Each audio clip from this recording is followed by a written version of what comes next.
Good morning, lovelies, and welcome to Breaking the Block for January 18th, 2026. It is a dumpster fire.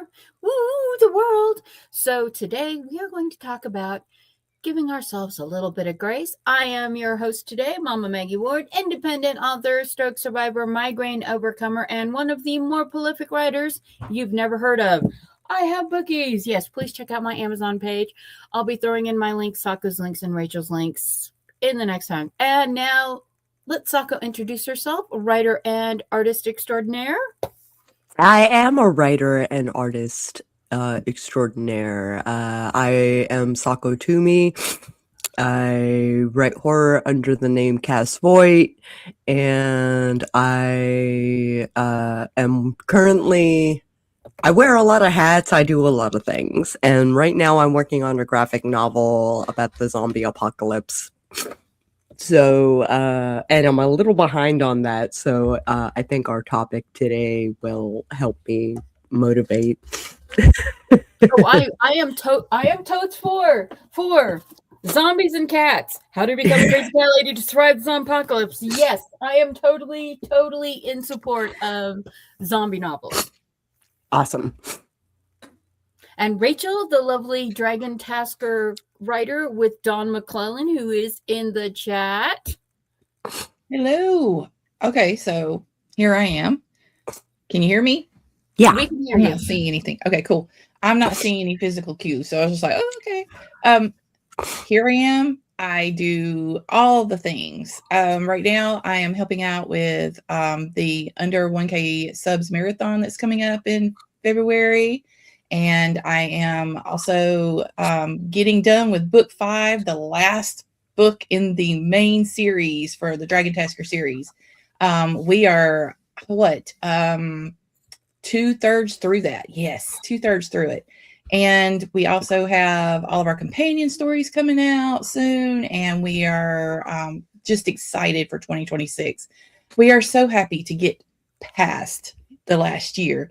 And I know that things are kind of rough outside, and I'm not saying ignore it. I'm just saying keep going. Okay? Keep going. Keep going.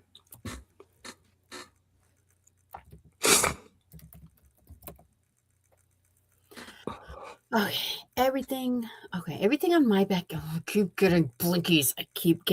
It's fine, she said. Dumpster fire. Oh, wait. I don't have a dumpster fire, but gremlins be gone. Gremlins be gone. Yes, squirrels are on full power today. Rachel doing double duty, and Dawn, yeah, otters. Wee. Hello, Jenny. So I saw that you guys got my cold air down there.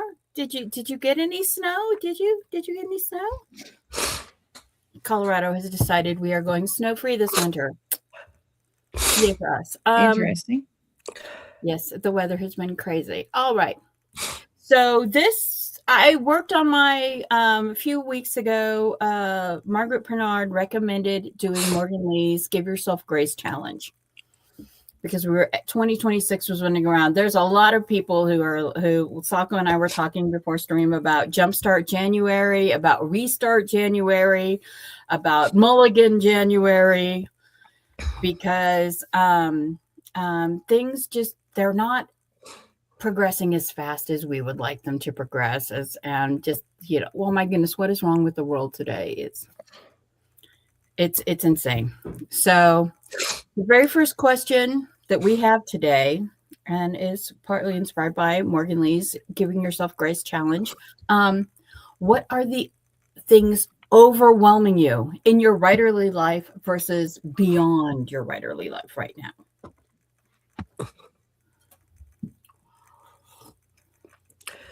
Okay, so in my writerly life, I have 2 books that I'm working on, and I have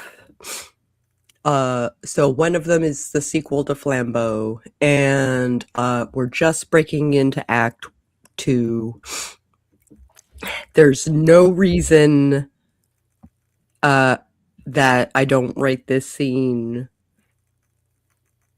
but something is holding me back for some reason or another. And then I've got this paranormal romance sapphic thing that I would like to flesh out.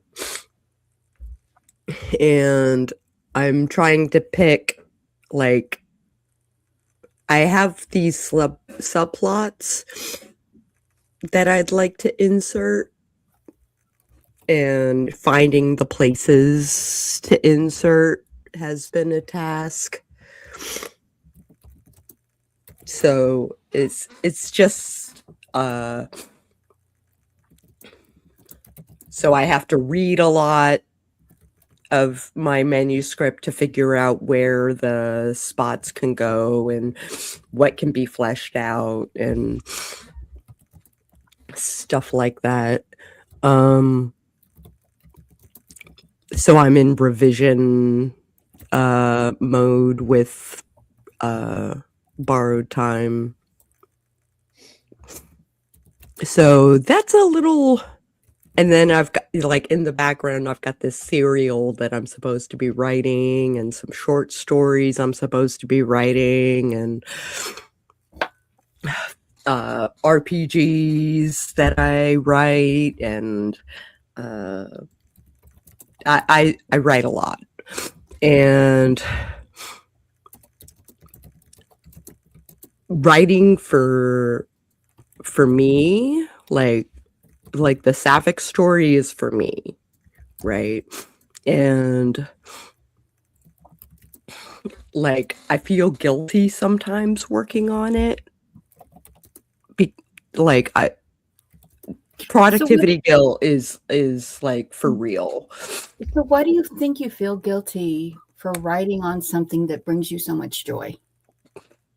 I don't know. There is something about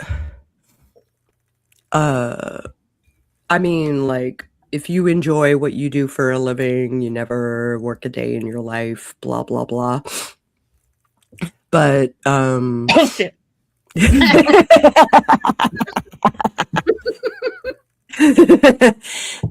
But yeah,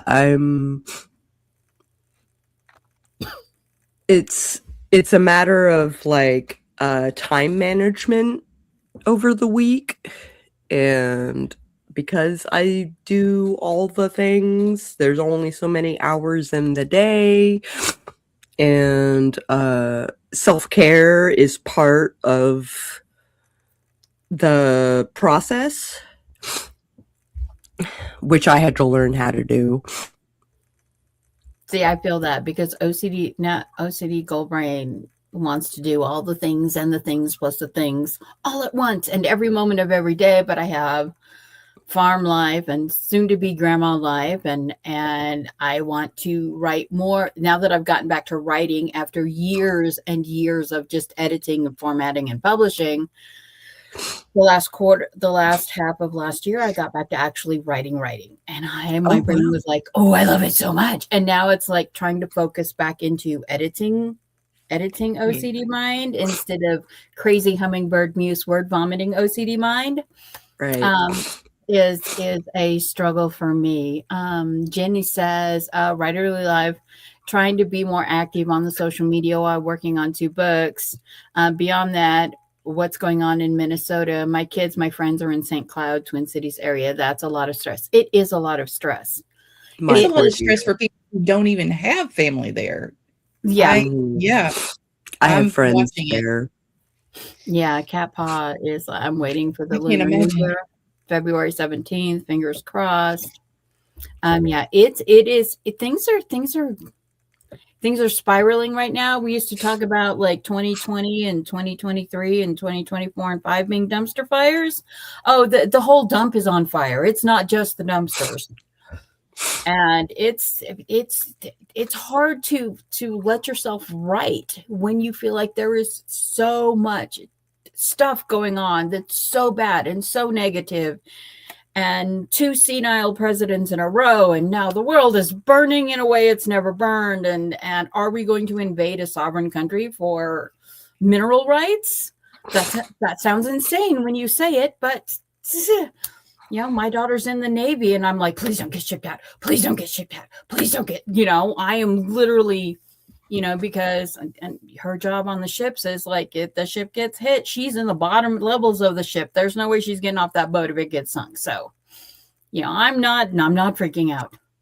I'm not freaking out, and I don't know if you've noticed, but I've lightened my hair and I've gone back to wearing sunscreen again, because people with these cheekbones and these jawlines and this nose eye combination get asked, where are you from? And it's like, from here. My people are from here. They've always been from here, except for the few that got brought across as indentured servants. Pretty much they're all from here. So here's my driver's license. Just be ready to whip that out and show your, driver's license, social security card. And I find myself a copy of your birth certificate. If you're Native American, Indigenous features, First Nations, you just got to carry your documents with you. And I'm very like fortunate. Sorry, go ahead. I feel it's telling, because I'm seeing things play out that I've written about. So I'm like, we wrote this years ago, and I'm just like, I'm watching it play out. Now we have a big bad in our books that caused this situation on purpose, and they were not elected, but it's a similar situation that's happening in our book. And it's so wildly surreal to see. I can't just, like, when the stuff started happening with women's rights, I could just imagine being Margaret Atwood, like, holy cow, it's really going to happen here, this situation. See, I have a story. You can't take politics out of called Airless, where basically this women have no autonomy anymore, and you look at, like, it's a terrifying time. And with all of this, how can we let ourselves have the joy of writing when all of these bad things are going on everywhere, when doom scrolling is the norm, because we're all just so caught into it. And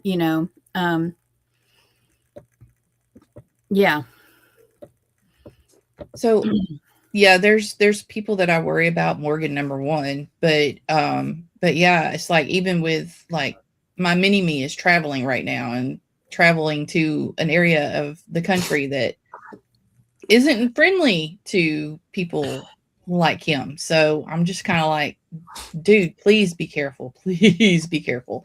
Well, and it's really, I think there's another thing that goes on with that, though, because here's a statistic that's okay. We're going off of the Breaking the Block rails. Here's a statistic that is not well known and has been completely crushed by the media. 50% of the people who voted did not vote for either of the two major candidates. Right. So that tells you that the majority of the country is moderate. The majority of the eligible adult voters, we don't have a problem with your lifestyle. We don't have a problem with the color of your skin. We don't have a problem. We just have a problem with laziness, and we need to get out and do it. Yeah, we need to take that as a duty.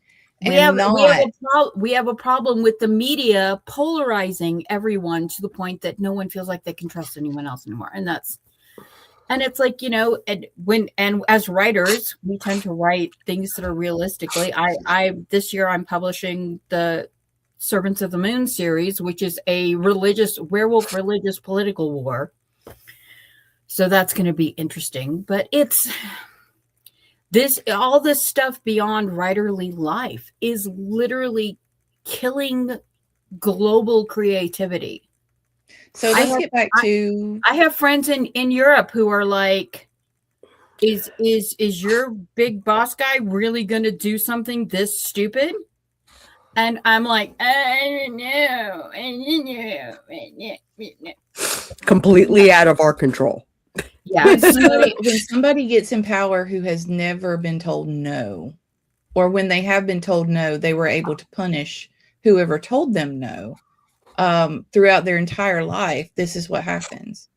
But Mhm. but getting back to the question, Yeah. what are the things? So I already went over the things that is beyond writerly life that's stressful right now, and I think all of us are in agreement with that. But what are the things that are overwhelming you in your writerly life?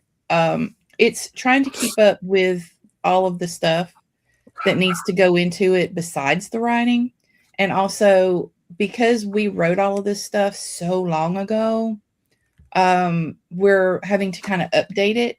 And so there's the original updating of the drafts that's tough. And then we'll get caught on something like, we really need to add a scene here, or we really need to go into more depth here. So then we have to reread everything maybe once or twice and figure out where that character is in their mindset before we continue on right there. So that's been kind of a bottleneck for us, but I kind of think we're moving past that.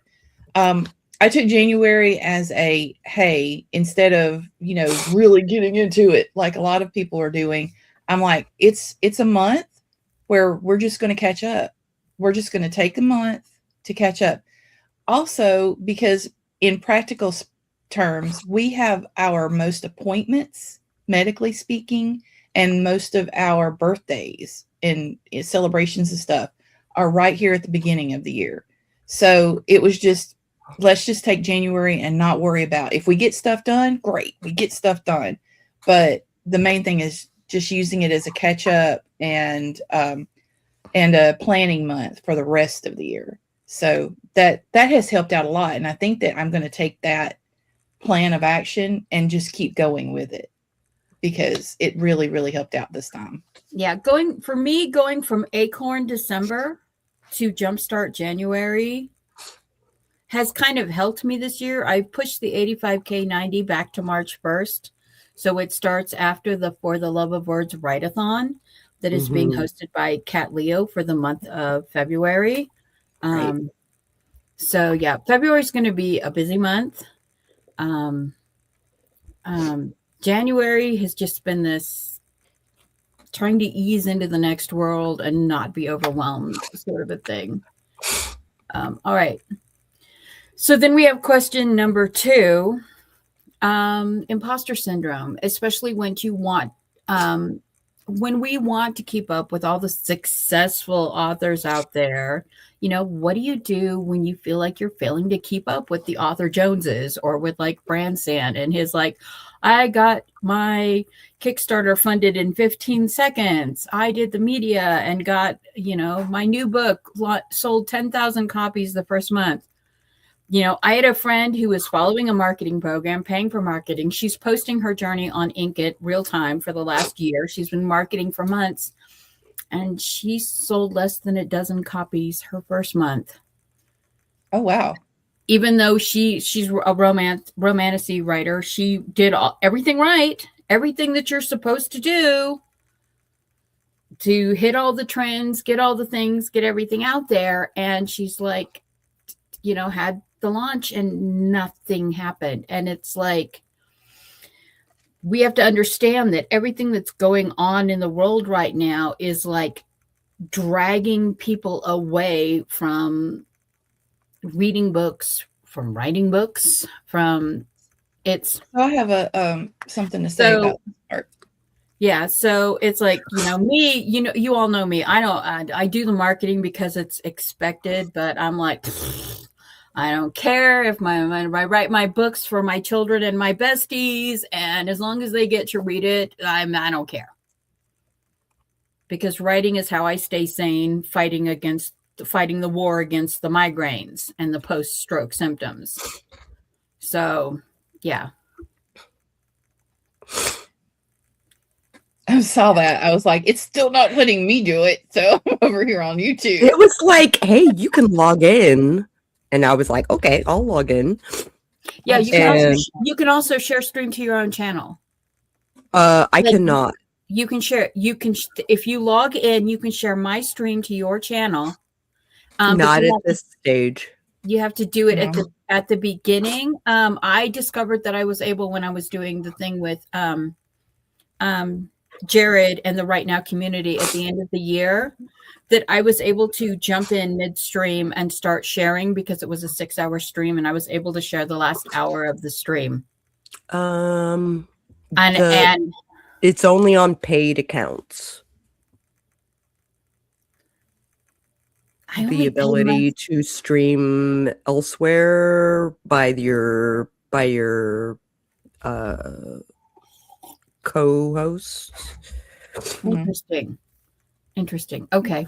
Well, then they must have that toggled wrong in my settings, because I did pay for October. Then don't say anything because they'll take it away from you.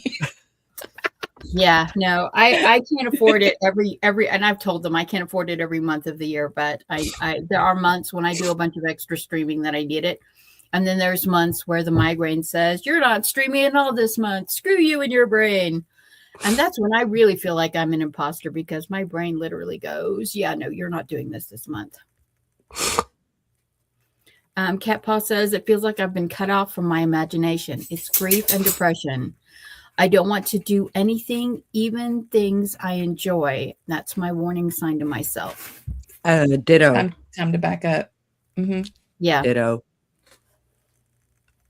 February going to be it for me. Yeah. I understand. I'm trying to balance my strength. Yeah. It's so hard. But it's, and it's like, well, the imposter syndrome, part of it is the world situation. So don't take that personally. That's, people are pulling back. Like last year, or even at the end of the, so last year we just barely scraped even. Whereas the year before we made profit when it came to our books and stuff. Mm-hmm. And the reason that we barely scraped by is because people, though there were lots of people, say, at events, wandering around events, they weren't buying as much as they would have normally bought. And they were really, really being picky in particular about where they spent their money and how they spent their money.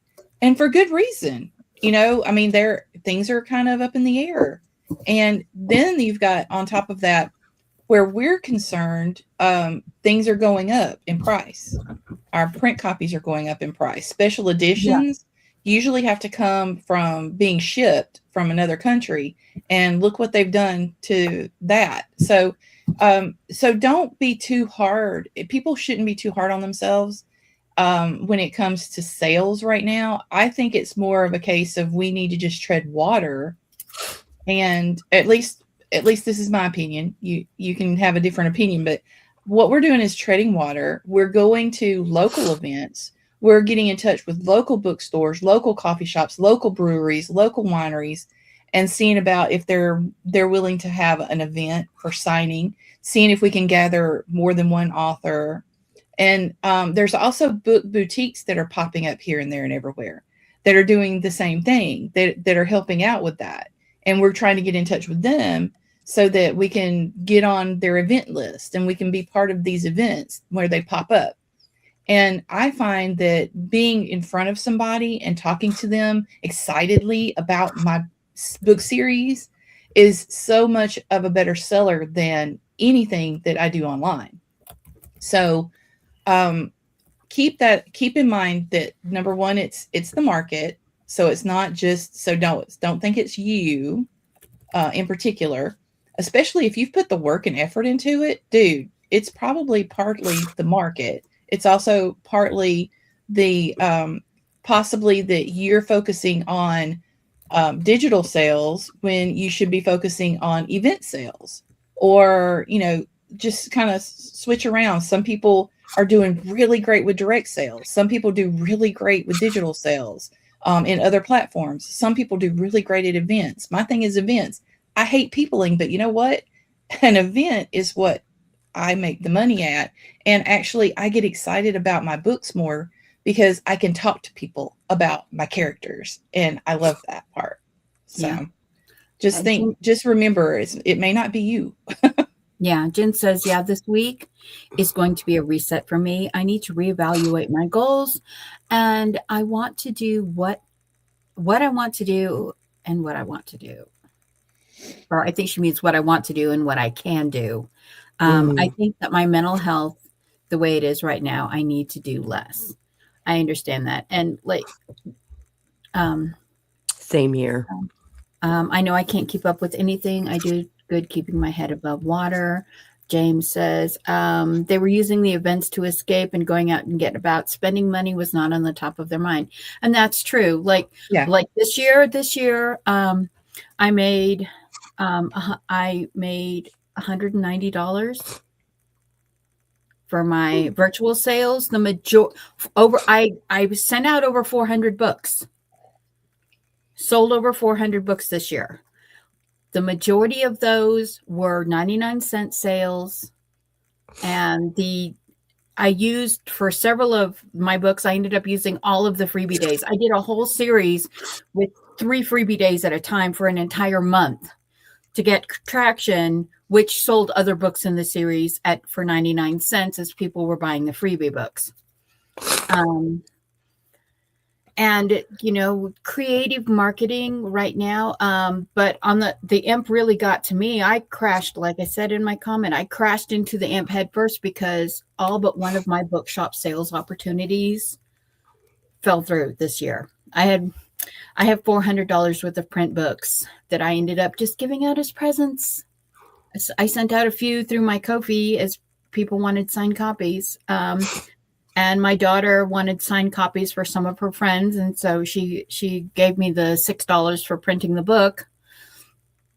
But yeah, I ended up in the hole this year. I'm $300 in the hole at the end of the year. And sadly, I was grateful to be $300 in the hole this year because I know a lot of authors who are a couple $1,000s in the hole. Yeah. And it's, and then I know authors like Rachel and Jenna who they ground the events. They just ground themselves into the ground, going to every possible event that they could go to get that traction. So it is a difficult time for book sales right now. A lot of indie bookstores are barely hanging on because people are looking at books and they're going, do I buy the book or do I buy groceries? Do I buy the book? Do I get a tank of gas? Everything is going up except what I am making, and people are panicking. Travel bookshops are happening down here. Yeah. Some of the books escapism. Yeah. They're on wheels. So they'll have their normal stock of books, and then whoever's going to be a guest at the event, they'll also put those books on the stock, but they go from one event to another event to another event. That way they avoid the overhead cost. Yeah. Or rent and all that. We have Books and Brews out here, which is a barista book lover who she has a food truck that she runs around, and she sells only local authors. And so, yeah, we have one of those out here, which you would think here in Colorado that it would be a huge thing. But the problem is out here in winter, when the roads get icy, this winter has been weird. We're in a El Nino, La Nina transition year. The sun is cooking us. We're getting extra microwave radiation from all the sunspots and coronal holes. So we're having weird weather globally. But it's, everything is going up except what I'm making it. That's truth. Yeah. Hi, Rita. Welcome. Hi, Rita. The weird thing is Rita's getting pounded with cold air and cold weather, and it's all sweeping east toward you guys. And here in Colorado, like we're expected to be back up in the 60s tomorrow. What worries me right now is it's pouring down rain outside, and it's been pouring down rain for hours, and then the temperature is dropping. So I'm like, oh goody, because where we're at, there hasn't been really any preparation. So Everyone in Colorado, everyone who's not an old timer from Colorado, all of our Texas Cali implants and our newbie Coloradoans are like, yay, it's been I'm sorry I can't ski, but the winter's been great. I love it. And all of us old timers from Colorado are like, dear Lord, the state's gonna burn to the ground this summer. That's all of our thoughts, because we are 50% below our moisture. Wow. And yeah, we got 7 inches of snow last week. Gone. We got a dusting the other night that I would call a heavy frost. It wasn't a snow, it was a heavy frost. And we're all just looking at the moisture count going, no. We've already had several very large wildfires, and it's kind of terrifying. So, yeah. Just the second part of that, too. The second part of the question. What do you feel when you fail to keep up with Author Jones? I don't keep up with Author Jones. Get that out of your head, please. Because I've never tried to keep up with Author Jones or Author BranSan or my Kickstarter funded in 15-second people, or I want to make a living. That's it. I sold 40,000 books my first year. Yeah, that's nice for you. Congratulations. I don't, because I don't write for market. I don't write for that. I basically write because it's my way of fighting off my stroke symptoms and my migraines. And people want to read my books. Yay, read my books. But I don't know. I know a lot of people though that they're just and a lot of newer authors that, like I was saying, my friend did everything she was supposed to do to write, and she is really feeling the imp right now. And I'm like, this is just the way the author market is going right now. Do not panic. Your KU page reads are good. So stop. There are levels of, like you were saying, with the things, are you selling the hard copies? Are you selling the e-copies? Are you selling the page reads? Are you serialized in selling things? Are you selling through Substack or Patreon or Ko-fi? Where is, Gumroad for some people. Yeah. Gumroad. Yeah. So just be sure to understand that you, there are all these different markets out there. If you're having trouble, diversify, try to do some different stuff. So long as you're not overdoing it, don't get burnout, but, just try different things. I would say try at least like one thing at a time. I know some people that try all the things all the time, and I'm like, okay, but are you okay? Because they can get burnout. And, just understand, like what we were saying, there's this saying, and I can't remember it because squirrel brain is happening, but it has to do with luck. Like anything that you do is, whether you like it or not, 50% luck. The rest of it is your skill, your talent, your work drive, all that. But if that 50% luck doesn't hit, a lot of times you're not going to get the results that you dream about, maybe. Yeah. So, I just went into this knowing it's the long haul. It's a long road. And I would just like to be a mid-list indie author. I would just like to be able to make money at it. And share my story is the main thing. I'm like kind of with you, Maggie, on that. It's like, we went into this just wanting to share our stories. If we make a living at it, that's great. I would love that. But the main thing is sharing our stories. And we're doing a really good job of that, I think. So it's so weird because it's like, we've been saying for years that great author dream is a myth. And you have to have a literary degree, and you have to have an agent. You have to go through one of the trad 4-5, and no. Do you love writing? Do you love what you're writing? Do you hate the editing part? Yeah, sometimes. Do you hate the formatting and marketing part? Stab me in the eye, please. But Is that why you're doing it, or are you doing it because you love the writerly part of it? Do you love sharing the adventure with your characters? If you've started writing to become that successful writer author, you need to reevaluate, because to be truly successful at anything, Gandhi said, you need to love your work. Your work needs to be your joy, or you're not going to succeed. And there are so many levels of success beyond the financial success, beyond the book count success. Are people enjoying your books? Is it touching them? Is it do they say, hey, I really connected with this character, or oh my God, Cineas, he's such a troll. Why doesn't Gabriel just slap him? Oh, he will, I'm sure.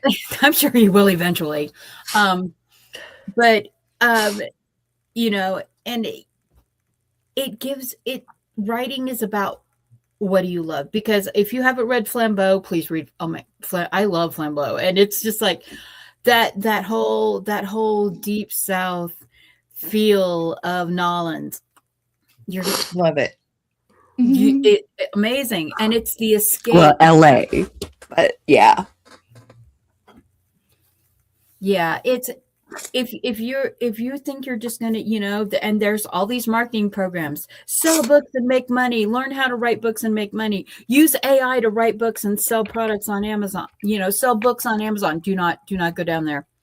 Do not go down that rabbit hole, because that's just another 9-to-5 job that you are going to eventually start to hate. If you write, if you're writing because you're loving, I'm not telling people not to write. I encourage everyone to find some form of creativity. And if your form of creativity is making sculptures out of Sculpey clay and baking them in their oven, if that's what brings you joy, then please do what brings you joy.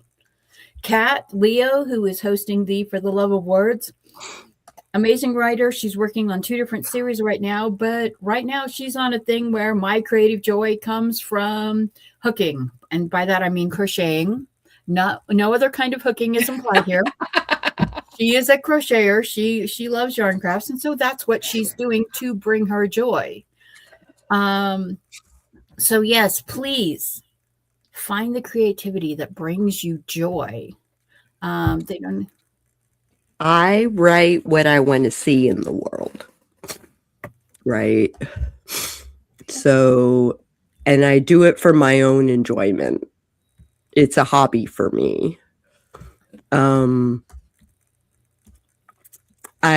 have some changes that I want to make this year, like taking it off of KDP and putting it onto Ingram Spark, getting new covers, new ISBNs, and all of that. Seeing if I can get into some local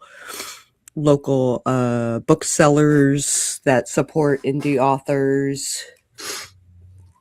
Yeah, see, that's where I'm everyone's like, well, why don't you go wide? And my simple answer to why I don't go wide is because I don't make enough money on my books to buy the 120 ISBNs I need.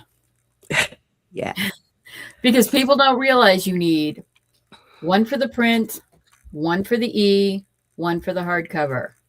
And if you're doing audiobooks, you have to have a separate one for the audiobooks. Yep. So just for the 3 books, and then you have to have one for every individual printer. So if you are going through different printing houses, you have to have another ISBN. I didn't know that. It's part of the new regulations. So if you're going through Ingram Spark has a different ISBN than Amazon, has a different ISBN than Barnes and Noble, has a different ISBN than.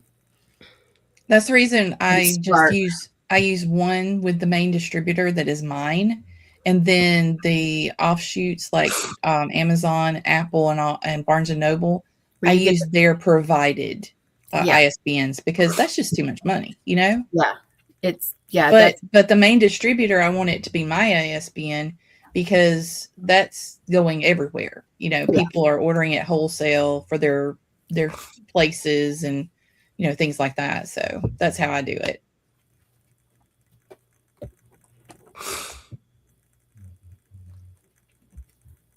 Yeah, you're not recreating, like you're recreating, but it's like it goes along with the idea that there are no there are no more original ideas out there. Yeah. that a little bit, we borrow a little bit from everything to make our characters.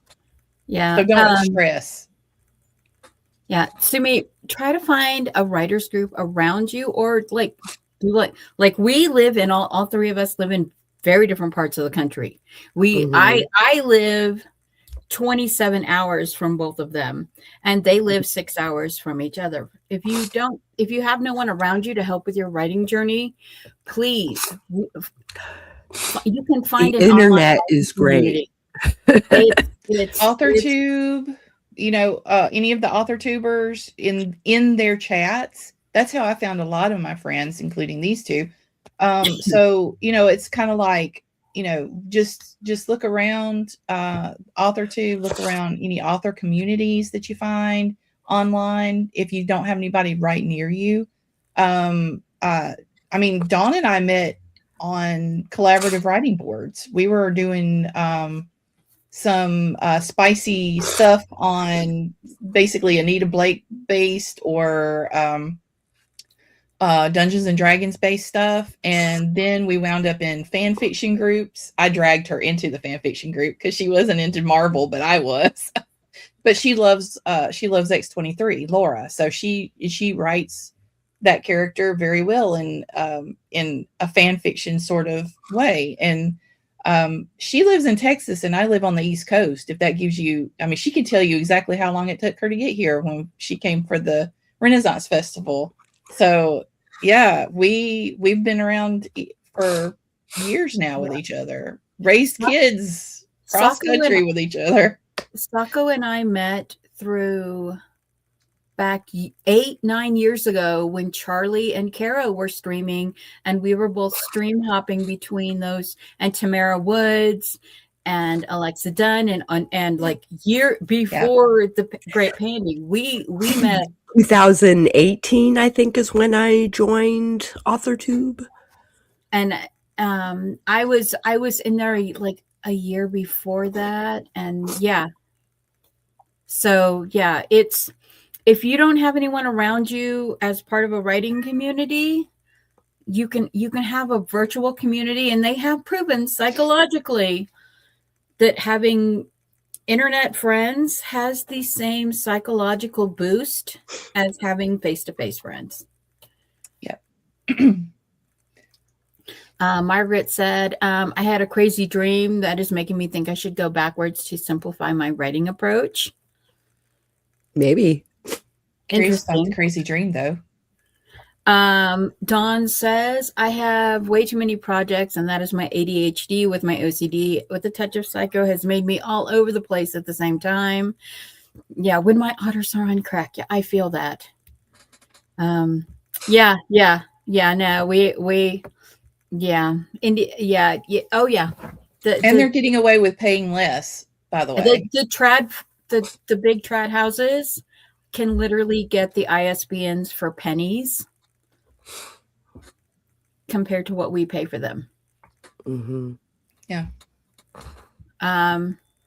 Hello, Jen. I haven't seen you in a while. It's been a while. Jen's trying to get through school. Yeah. You got this, girlfriend.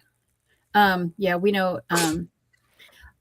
Rita says, yes, finding writing sprints and writing groups like on Facebook. Yeah, Rita is in the far frozen north. Yeah, it actually, I think I could make it to Rita's faster than I could make it to Sako's. Probably. I think I can make it to Rita's in like 16 or 17 hours. Well, not in this weather, but yeah. Anyway, oh my God, I have friends, Gabriel. My friends live in my head. That's the whole joy of being a writer. I have to admit, I formed a crush on my MC. Oh, kitten. This is shameless Seamus. Look how big he is. Okay, look how small he is. See how small he is? This is a 3.5-month-old kitten. Oh, whoa. Goodness. He was born, 3. Yeah, he was born during All the Words October. He's about to be a sassy teenager, and He's itty bitty. he is absolutely shameless and demanding things. And here's an idea of how big he is. Here's his sister. His sister is much bigger than him, and her name is Sassy Sue.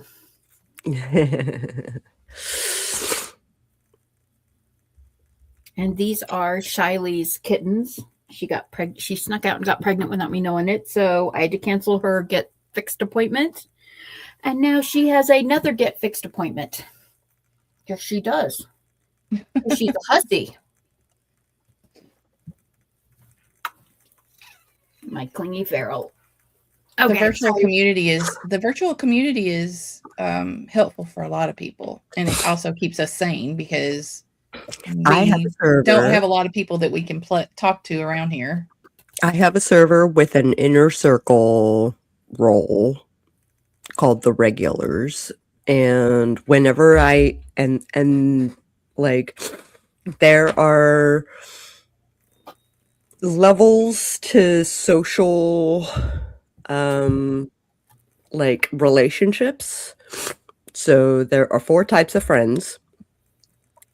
There are party friends, there are living room friends, there are bedroom friends, and there are bury a pet friends. And my inner circle are definitely like, we would chill out in my bedroom and read magazines and eat popcorn and shit. Like, we're very close. And I don't know what I'd do without them. Like, they're great people. Yeah, I'm like Cat Paw since I've had my stroke. I very rarely leave my farm. Rachel knows that I have days that I'm having too bad of symptoms. I don't stream. I should have died in 2015. I did not. 10 years later, screw my doctors that said I was only making 2 more years. Most of my friend and social interactions is stream hopping, chatting on streams and stuff like that, doing live streams like this, because I don't travel. It's like I tell people like, oh, give me your cell number. I don't have a cell number. They're like, what? So why I don't stream on Twitch is because you have to have a cell number to stream on Twitch. And I've talked to them repeatedly about this, and they're like, but you have to have a cell number. And I'm like, no, you don't. I live in a place with almost no cellular signal, first of all. And second of all, the only time I leave my farm 2 or 3 times a month is with my husband or one of my children. Mm-hmm. They have cell phones. I do not need a cell phone. So yeah, it's crazy. Jen has good news. She is signing up for grad school. Josh, we're so excited for you. It's a lot of work. We believe in you, Jen. And yeah, Jen joins us on streams and then with her clients. I love Jen. We've known each other through AuthorTube since 2019, 2000. I've known Jen a long time. A long time. Yeah. Okay, jump on your mom. Don't jump on me. Yeah. I have a couple that are all above friends, and then 4 of the right friends I just take out to convince. Yeah. They veg, eat popcorn with me. Yeah. I have friends that I FaceTime with because we don't travel anymore. Or we are now on other sides of the country, other sides of the world from each other. Yeah, Jan, we've known you for a long, long time. Yeah, there are so many. Andy, and here's another person we've known for a long, long time. Mm-hmm. Hello, Andy. How are things across the pond? Okay, let's get to the third question real quick because we are running out of time. Question number 3. What is your favorite thing to do when you are not writing or making writerly content? Do not feel guilty for not writing. So, Saka, what is your favorite thing to do when you're not writing? Is it creating content or is it creating writerly content? Because there's I am also an illustrator and a photographer and a graphic designer and yeah, because there's that whole corner of AuthorTube that is like, if you don't write every day, you suck. If you're not publishing every quarter, every 10 weeks, there is a lot of that in the artist words in a day, every day. Yeah, there is so much noise and so much pressure to everything every day, all the time. If you are not spending every second that you're not at work or sleeping writing, then something is wrong with you. And no, that is not true. What is it Barrett used to say? Everything counts as writing. Everything is writing, because even not writing is writing. Researching is writing. Reading is writing. Binge watching Netflix is a form of, because you've got to recharge that writerly blade. You can't just keep scooping out of the well and expecting the well to fill itself. I make a lot more content than I consume. So I'm actually making an effort to make a portion of my day dedicated to consuming content, whether it's related to my writing or my career as a creative, or completely unrelated. Just empty out my brain and enjoy, like, I have a new episode today of a lady demoing a house. So I'm kind of excited about that. Nice. But and it has nothing to do with anything else I do. Right? So I can just enjoy the process of revamping a house, because, and she's very charismatic. Like, I like her very much, and I encourage everybody to find that thing that has nothing to do with the rest of your career, and just consume content for the sake of consuming content. Like, as creatives, we, like I said, I create more content than I consume. And there are those people on YouTube that tell you how to live your life. Like, they're like, stop consuming content and create content. Just start creating. And I'm like, I'm already creating. I don't think people understand that. Like, with creatives, we create all the time. We do it for fun. We do it for therapy. We do it for just to relax. So what I do with Dawn, we have our regular pads that are for our current publishing writing, but we also have pads that are just for fun, that are about future scenarios and stuff like that help us unwind from that. We also play ARC together with Morgan and some of the other family members and gamer girls that we're grouped with. So we have that we enjoy. And then on the flip side, I like to read just what a lot of people might call, just their guilty pleasures reading. That shouldn't be guilty. You need a break. So it helps me unwind to read fun stuff that I want to read. And that's not to disparage the people's books that I read that are beta reads, because I love those too. But because there's a time frame on them, they become they become part of the work process in my brain. So I like having the side stuff too. Then I'm trying to get back into some television series and stuff. One of the challenges that I made myself, because I used to like certain animes, and then I kind of got out of it.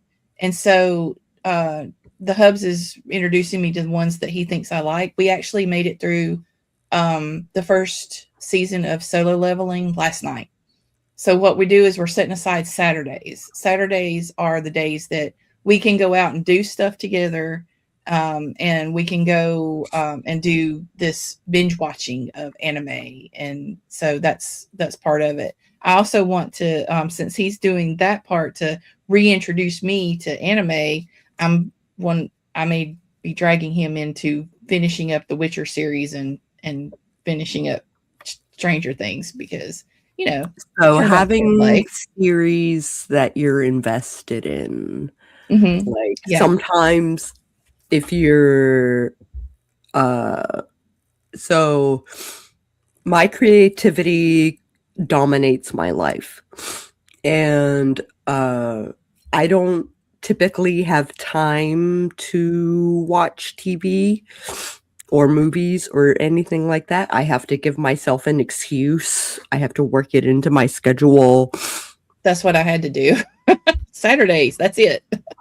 Yeah, Tuesdays. And yesterday it was a catch-up day, and we watched Last of Us on HBO, and ended it on a really depressing note. But hubby and I are watching Falling Skies, which is an old sci-fi kind of War of the Worlds series with Noah Wyle. We're big Noah Wyle fans, and we've been watching The Pit. He's cool. And I have to be careful how much of The Pit I consume, because I used to work in medical and I used to work in nursing homes and stuff like that. And it's like, I can only consume like 2 episodes at a time before I'm like twitching. And I've noticed that hearing the beeping, and Dawn can confirm this, the beeping of the monitors and the call lights and stuff, that is like we should get PTSD pay for that, because watching 2 episodes is all I can watch, or I start dreaming about those noises again after years of working. And you want to know what waking from a dead sleep in a panic is? You're asleep and you hear deek, that phantom sound, and you're like sitting straight up in bed. And you're like, I'm not at work. I haven't done that kind of work for decades. I'm fine. Just go back to sleep. It's fine. Yeah, so you made it through the first season of Solo Leveling. Good for you. The second season is so much better. Okay. I like it, but the concepting is amazing. But once you get into season 2, you get more. And you really have to like go back and read the manga to get the lore. Once you start figuring out the lore. But yeah, who else? Like I'm happy marriage season 2 broke my soul again. Just if yeah, it's craziness. One of the things I've been doing is finding homes for the orphaned kittens that I have, and now I have the 2 kittens that were born here. I have to find, I have a home. I'm sorry, Jen. Shameless has a home. We're just waiting for him to get old enough to get his shots. And he, finishing, he is being so difficult about litter box training. He wants to use the puppy pads and not the litter box. He's driving me crazy. Yeah. Dawn can't watch medical. I should not be watching it.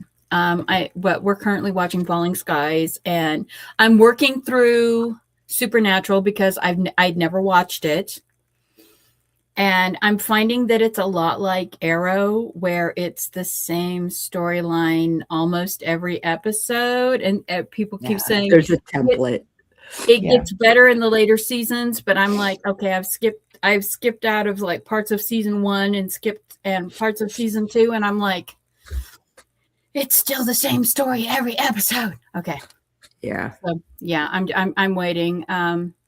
I find that my brain doesn't like that. And honestly, that's also a problematic, I guess, for some people when you're a writer and your brain doesn't like a template.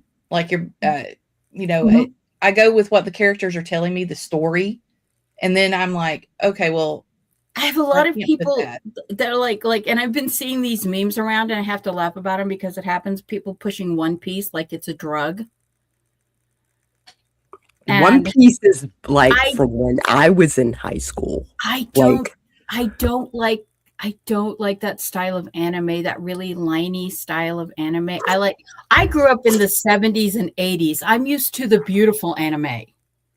I'm used to the beautiful Captain anime. Harlock and Macross and Macross was gorgeous. Vampire Hunter D. Windaria Vampire D was my introduction. That's So or yeah, Tales from and it's Fantasia, I and think it's they call was it now. beautiful line work. like Beautiful. if it and like everybody, like for a while everybody was pushing K-pop Demon Hunters and I resisted it. I finally watched it with TDM and I was like, plot hole, rewrite plot. Mhm. I'm like, the music's fine, the story music's needs so good. much work. That's a problem with being a writer is like turning off writer brain. I've started watching C-dramas and K-dramas as evidenced by the fact that I'm writing, like I've started secretly scribbling bits for the Moon is Waxing season 3, which actually I think is going to be season 1.5. See, I did that with Supernatural. I couldn't watch past a certain point in Supernatural because I was like, plot hole, what the hell? What's going on? I couldn't do it. I was just like, I mean, eye candy, fantastic. And the ideas that they came up with sometimes were really cool. But I was just like, but that doesn't work. That's not true. Yeah, and I like old westerns and I like westerns and stuff like that because I grew up with reading being read them by my grandfather or reading them to my grandfather. And I actually put this thing in Windswept Stars where they're talking about Longmire, the Longmire mysteries, which I greatly enjoyed. The problem is they were all filmed in New Mexico to places I've been. And every time they call a place in New Mexico the name of a place in Wyoming, I go twitch, twitch, twitch.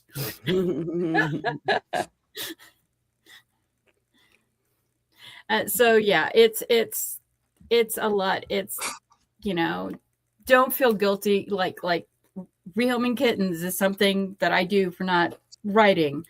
Baking, like yesterday morning, hubby wanted eggs Benedict, and we do not eat powdered eggs hollandaise sauce in this family. I make it from scratch every single time. Mm-hmm.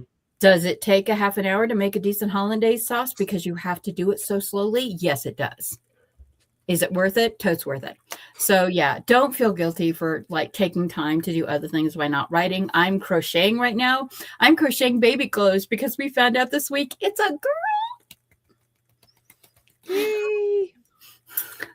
This is me praying so hard because she's already had one miscarriage and we're praying not to have a second miscarriage. I know those feels. So yeah, it's and I just there's so many things that feed your creativity that are not writing, and you shouldn't feel bad about doing them. No. Rawhide, like the subject is. Give yourself grace. Enjoy. Yes, my youngest, the one that Jen knows from years ago. We didn't think she was ever going to be able to be pregnant because she has this weird condition where her ovaries fire on opposite cycles. Oh. So yeah, when she came into her adultiness, started coming into her adult body, she was literally mensing like 3 weeks of the month because of it. Crap. That's so bad. So they put her on like the highest dose they could to like regulate her. And then she started having all these side effects. And those side effects led to now she has hormone induced migraines. And then COVID came. And so, yeah. We're she's figuring shit out. Yeah. She almost had a miscarriage once during this pregnancy. So you want to talk about helicopter Omi.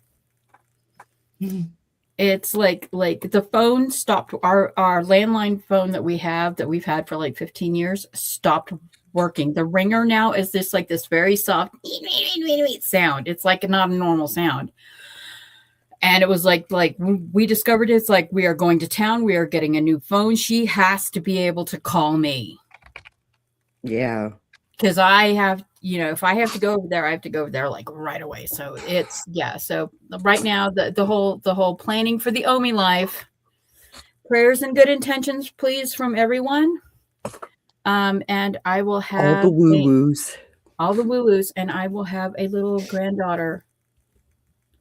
I'm still pushing for the name Geneva Audrey. Her husband's not a fan of the name Geneva. But that was my grandmother's name, and that was going to be Jennifer's name. But then we decided to go with Jennifer instead of Geneva. There is, I like Geneva. They can still go by Jen. Yeah, but if you're Geneva, then you're Jenny with a G.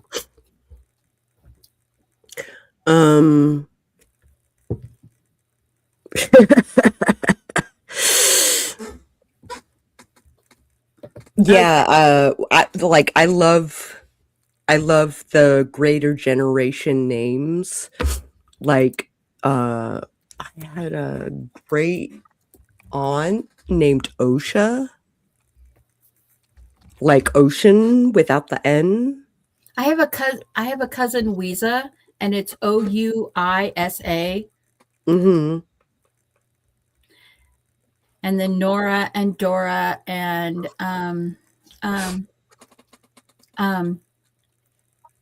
Charlotte, not Charlotte. Actually, Charlotte, like Charles.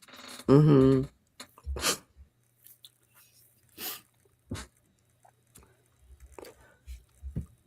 Leonidas Alexander. That's Leo or Leon. That's awesome.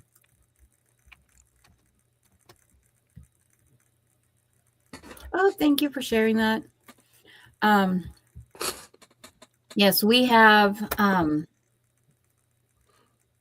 There are amazing. Thank you, darling.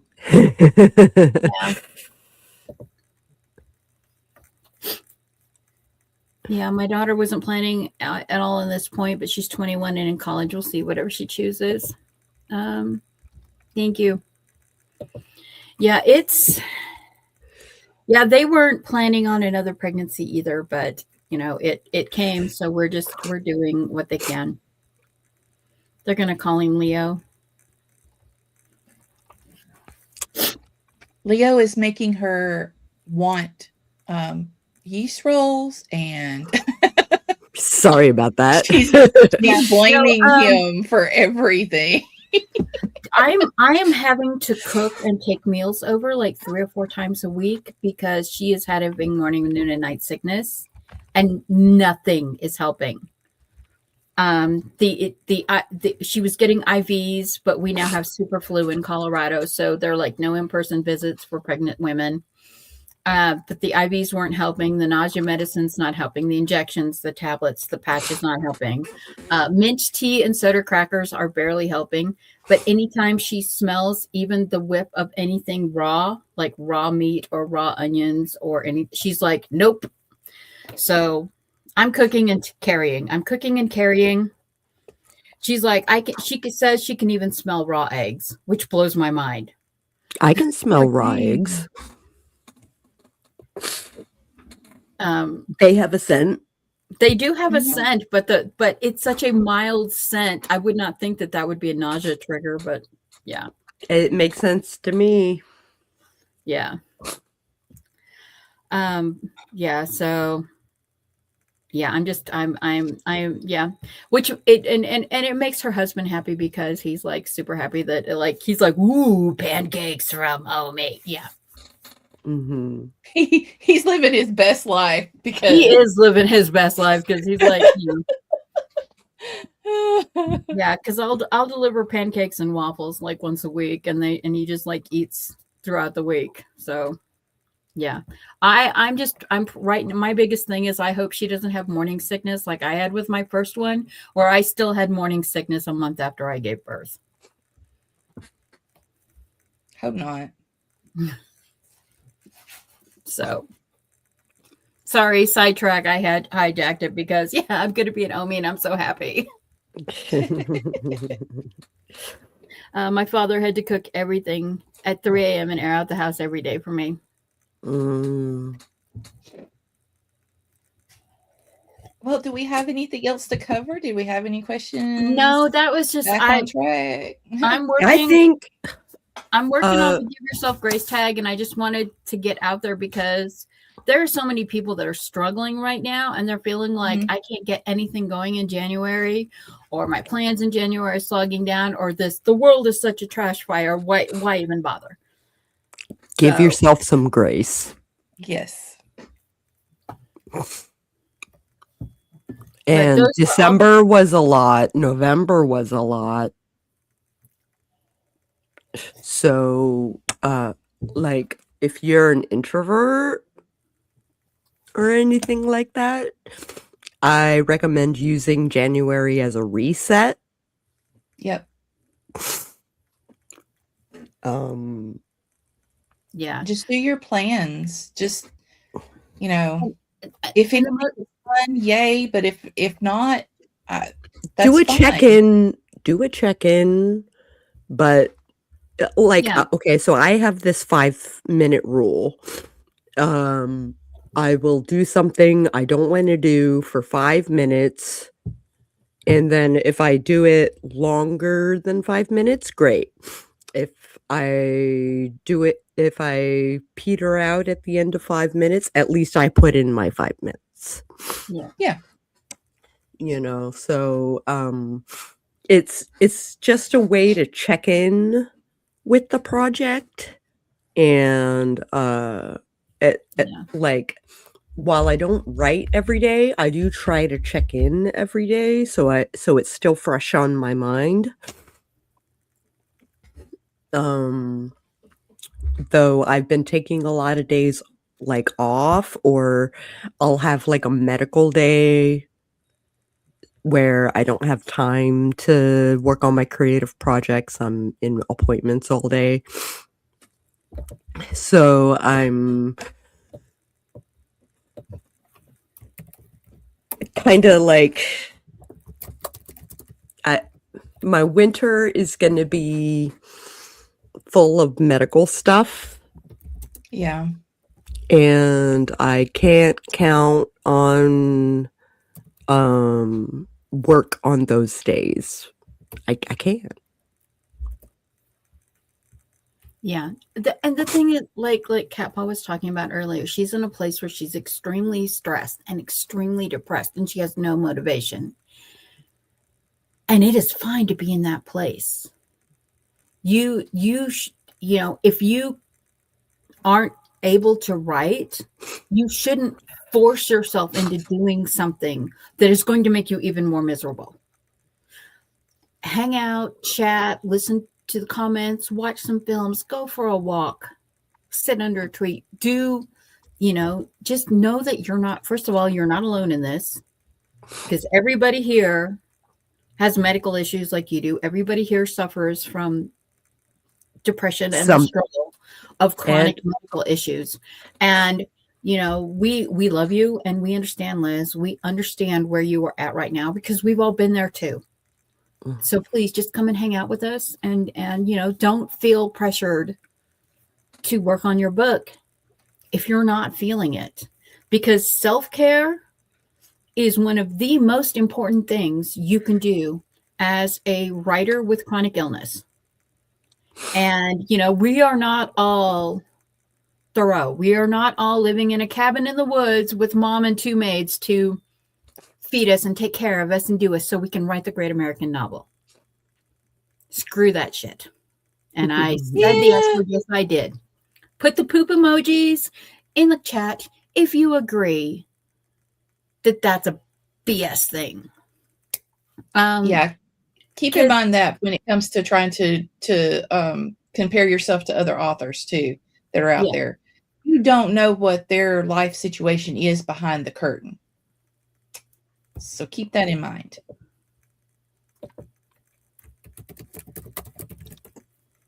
Yeah, it's like this group, we've been hanging out together for a long time. And have we, do we read each other's books? Do we read each other's betas? Do we say, oh, look at all the mistakes you made? Yeah, we do. But do we also look at each other and go, you need a break from that? Yeah, we do, because it is hard. And with the world being so loud right now and everything just on fire and going off the rails, and the squirrels and the otters and the unicorns destroying everything, this is the way things is. So They're there. Give yourself grace. Give yourself grace. Productivity guilt is real. The imp is real. The imp will whisper in your ear in the voice of the person that you most wanted to earn love and respect from. Don't listen to the imp. Don't listen to it. Okay. Right. And I think we are done for the day. We are at an hour and 15 minutes now. Good talk with everyone. Really good talk today. Sako, would you like to do your outro first, and then Rachel can go? Sure. Hi, everybody. I am Sako Toomey. I write horror under the name Cass Voight, and you can Google me at Psycho Sako or Sako Toomey and find all my stuff. There's a chance that my links might be in the description, maybe, possibly. You can find me on Blue Sky. I'm pretty active there. I'm active on Facebook. Facebook is a weird thing. They gave me a pro account for free. Yeah. So I'm figuring that out. But please drop a line sometime. I would love to hear from you. You can find me in all the places. RachelDAdams.com has all the links that you would need to get in touch with me. And just know that it's okay. Take a break. Things happen.